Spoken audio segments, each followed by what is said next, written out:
खुलुमबाय news 24 बड'लेण्डनि breaking निउसाव आं अनजालि बयखौबो बरायबाय। उदालगुरि जिल्लानि सिङाव थानाय खराबारि NRDS कलेजाव दिनै हाई सेकेन्डारि आनजादाव सेथि मासि लाना उथ्रिनाय आरो डिस्टिंसन लाना उथ्रिनाय फरायसाफोरखौ बरायो।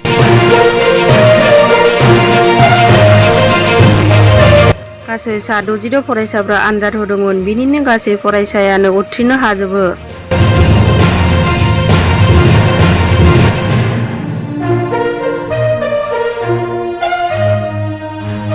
खराबारि NRDS कलेजनिफ्राय सासे फरायसाया डिस्टिंसन लानो हायो।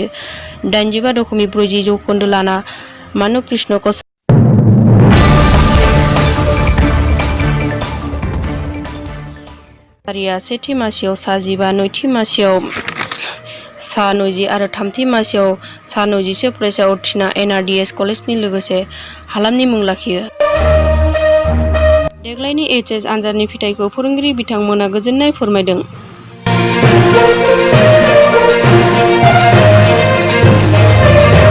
এখন জুনিয়ৰ কলেজত হাই ছেকেণ্ডাৰী যিটো ফলাফল সেই ফলাফলটো আমি ভালভাৱে দৰ্শাব পাৰিছোঁ। আমাৰ 100% উত্তীৰ্ণ ভালকৈ দেখুৱাব পাৰিছোঁ। চ' সেইফালৰ পৰা মই আমাৰ কলিগছ ষ্টাফসকলক মই ধন্যবাদ জ্ঞাপন কৰিছোঁ। তেখেতসকলে অশেষ কষ্টৰে নিজৰ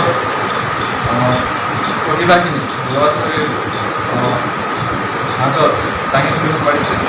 লগতে ল'ৰা ছোৱালীখিনিও আমাৰ ছাত্ৰ ছাত্ৰীসকলৰ নিজৰ চেষ্টাৰ ফলত আজি এইখন কনিষ্ঠ মহাবিদ্যালয়ৰ সুনাম অৰ্জন কৰিব পাৰিছে।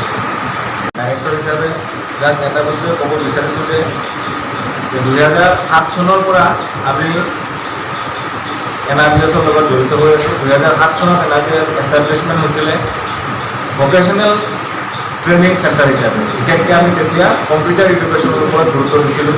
2007 চনৰ পিছত 2013 চনত আমি জুনিয়ৰ কলেজ এষ্টাব্লিছমেণ্ট কৰিছিলোঁ, য'ত জেনেৰেল কাম টেকনিকেল এডুকেশ্যন একেলগে আগুৱাই লৈ যাব পাৰোঁ। আৰু বিশেষকৈ আমাৰ এই দুখীয়া অঞ্চলবিলাকত, যিবিলাক আমি পিছপৰা অঞ্চল বুলি কওঁ, সেই ৰুৰেল এৰিয়াবিলাকত পিছপৰা অঞ্চলবিলাকৰ ছাত্ৰ ছাত্ৰীসকলক আমি দেখা পাইছিলোঁ যে তেওঁলোকৰ মাজত প্ৰতিভা আছিলে, টেলেণ্ট আছিলে, কিন্তু তেওঁলোকক প্ৰপাৰ গাইডেন্স নাথাকাৰ কাৰণে তেওঁলোকে ভাল ফলাফল হয়তো দেখাব পৰা নাছিলে। যাৰ কাৰণে সেই পিছপৰা অঞ্চলবিলাকৰ ছাত্ৰ ছাত্ৰীবিলাককো যে আমি এটা ভাল, তেওঁলোকৰো যে এটা টেলেণ্ট আছে, তেওঁলোকেও যে ভাল প্ৰদৰ্শন কৰিব পাৰে, সেই তেওঁলোকৰ প্ৰতিভাখিনি বাহিৰলৈ ওলাই অনাৰ কাৰণে আমি 2013 চনত জুনিয়ৰ কলেজ সংস্থাপন কৰিছিলোঁ।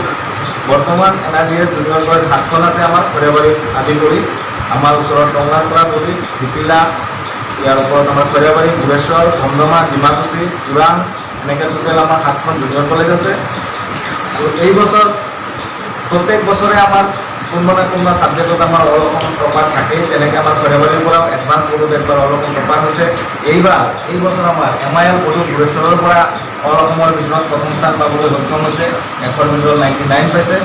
আৰু চবৰে আমাৰ NRDS গ্ৰুপৰ অতিকে আনন্দৰ বছৰ এই বছৰ আমাৰ এইটোৱে যে আৰ্টছ বিভাগত অল অসমৰ ভিতৰতে আমি ফাৰ্ষ্ট ৰেংক পাবলৈ সক্ষম হৈছোঁ। পূবালী ডেকা NRDS জুনিয়ৰ কলেজ ডিপিলাৰ পৰা অল অসমৰ ভিতৰতে ফাৰ্ষ্ট ৰেংক পাবলৈ সক্ষম হৈছে।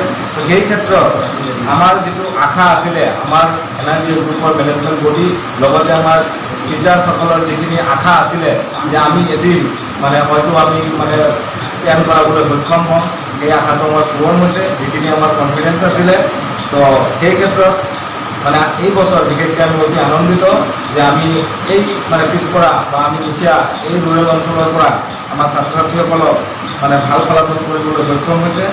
তো এই পূবালী ডেকাৰ ৰিজাল্টৰ ওপৰত আজি আমাৰ NRDS গ্ৰুপ খুবেই আনন্দিত, যিহেতু ফাৰ্ষ্ট পজিশ্যন পাবলৈ সক্ষম হৈছে। ইয়াৰ পিছত যিহেতু আজি আমি খৰিয়াবাৰী সংবাদমেলখন পাতিছোঁ, সেইকাৰণে মই খৰিয়াবাৰী ৰিজাল্টৰ কথাও ক'ব লাগিব যে 2013 চনত সংস্থাপিত এখন কলেজ 2015 চনত প্ৰথম ৰিজাল্ট পাবলৈ সক্ষম হৈছিলে। 2015 চনত যেতিয়া আমাৰ ভাল ৰিজাল্ট, যেতিয়া আমাৰ ফলাফল আহিছিলে, তো খৰিয়াবাৰী অঞ্চলৰ ভিতৰতে আমাৰ প্ৰথম স্থান দখল কৰিবলৈ সক্ষম হৈছিলে। সেই বস্তুটো আমি এতিয়ালৈকে অব্যাহত ৰাখিছোঁ। তো প্ৰত্যেক বছৰে আমাৰ ভাল ফলাফল কৰিবলৈ সক্ষম হৈছে। এই বছৰো আমাৰ 66জন ষ্টুডেণ্টে পৰীক্ষা দিছিলে, 66জনে 100% সফলতা লৈছে। ইয়াৰ উপৰিও 81% আছিলে আমাৰ মেট্ৰিকত, তাই এইবাৰ 85.something অলমষ্ট 86% পাবলৈ সক্ষম হৈছে। ইয়াৰ পিছত আমাৰ 70% পোৱা সুস্মিতা চৰকাৰ আছিলে, তাই 82 পাবলৈ সক্ষম হৈছে। লগতে এজন ডিষ্টিংশ্যন প্লাছ 3জন আমাৰ ষ্টাৰ মাৰ্ক পাবলৈ সক্ষম হয়, খৰিয়াবাৰী কলেজৰো সুনাম অৰ্জন কৰিবলৈ সক্ষম